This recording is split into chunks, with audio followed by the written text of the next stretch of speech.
এটা মেটানোর ক্ষমতা আছে তোমার? আপনার লাগে আমার একটা কিডনি বেচে চালাম লাগবে, এবার আপনার চালামো আমি। আপনি একবার আমার বিয়ে করেন। তোমার কিডনি বিক্রি করবো? হ্যাঁ, কিডনি বিক্রি করে ফেলবা আর আমি তোমার কাছে বিয়ে বসবো? হ্যাঁ এই তুমি একটা কিডনি ছাড়া লোক তোমার সাথে বিয়ে বসে তোমার দুধ পানি খাবো আমি? কিডনি থাকলে কি না থাকলে কি চলেন। ও যাইতেছেন চলেন। আসো, বিরক্ত করবে না, রাশেদ বলে দিলাম। আপনি বিরক্ত কই করতেছি? তুমি আমার পেছন পেছন আসবে না। আপনি আমার কতবার মাইর খাওয়াইলেন পোলা পাইন দিয়া, এবার আপনার মন করে নাই? তারপর তো তোমার লজ্জা হয় না? আপনার মনে একটু মায়া হয় না? এই কিসের মায়া হবো? তুমি আমার ছোট ভাইয়ের মতো, তোমার প্রতি আমার কিসের মায়া হবো? হয়তো ভাই হিসেবে তোমার প্রতি আমার মায়া হতে পারে। এতদিন আপনার পিছনে আমি ঘুরতে আসছি, কোন আমি দেখতাম তো খারাপ। তোমারে কি কেউ বলছে আমার পিছনে ঘুরতে? আপনি আমার বিয়ে করবেন?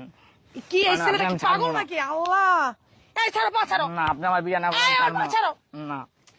আচ্ছা আচ্ছা, পা ছাড়ো। বিয়ে করবেন? আচ্ছা পা ছাড়ো। আকন বিয়ে করবেন না? আচ্ছা পা ছাড়ো। আকন না, আগে পাটা ছাড়ো তো, তারপর বলতেছি। আকন আমার বিয়ে করবেন? আচ্ছা শোনো, আমাকে তুমি এত রিকোয়েস্ট করতেছো, আমাকে 2 দিন ভাবতে দাও, আমাকে তুমি 2 দিন সময় দাও, তারপর আমি দেখতেছি কি করতে পারি। তুমি এত কান্নাকাটি করতেছো যেহেতু, আমার 2 দিন ভাবতে দাও।